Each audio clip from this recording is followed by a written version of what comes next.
Master बजौलन है कि कर चला माई दरसनिया हो। और दिया कहते कि सैया चला कि कर चला माई दरसनिया हो। सब समनिया जुटायल कर चला माई दरसनिया हो।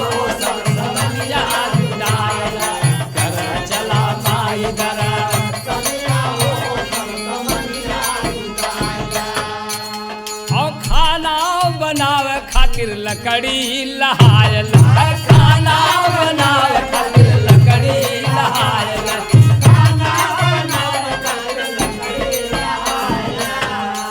और गगरी में पानी गंगा जी से मंगायल।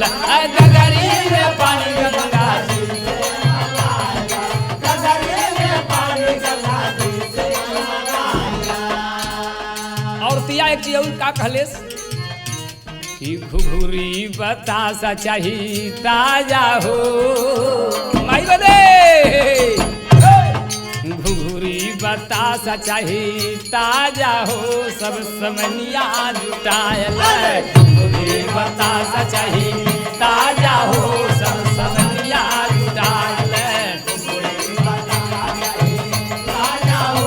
सब समनिया जुटायल बाबा सब समनिया जुटायल। सब समनिया जुटायल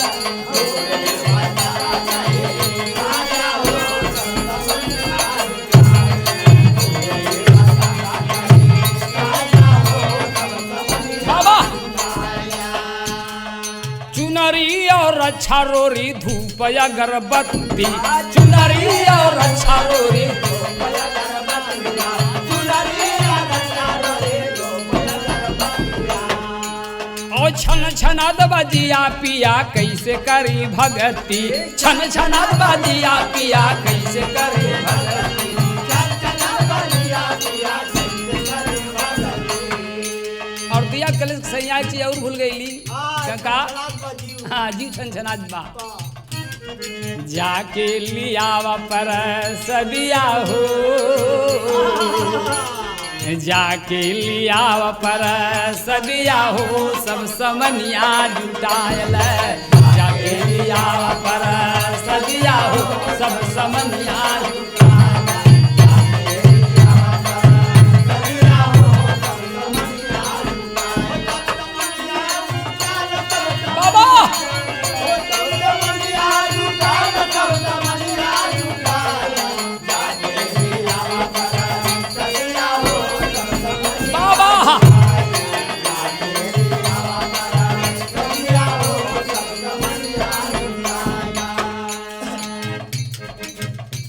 मर्दवा कहत हो कि एक संगे कहक चाहिए न।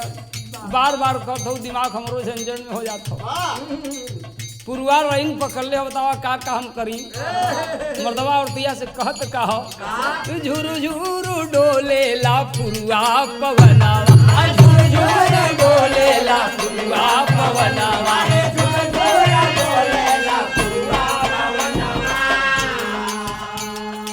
कब से मंदिर में खड़ा है फूल एक लेके आवा। तोहार भैया आलन दर्शन कर हमारे जेठौत लगल उनसे कद खे फूल लेके आवे।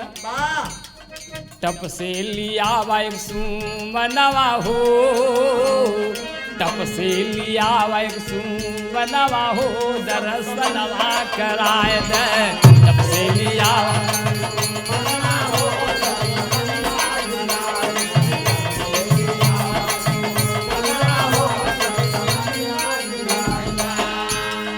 डोले डोले जाके तनी ले औत धार हो।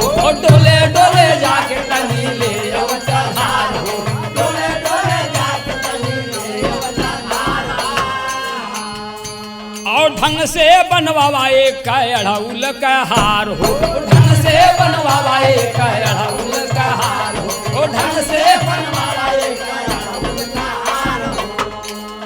तारा करावा दरसनिया हो। तारा करावा दरसनिया हो। सब समनिया जुटायल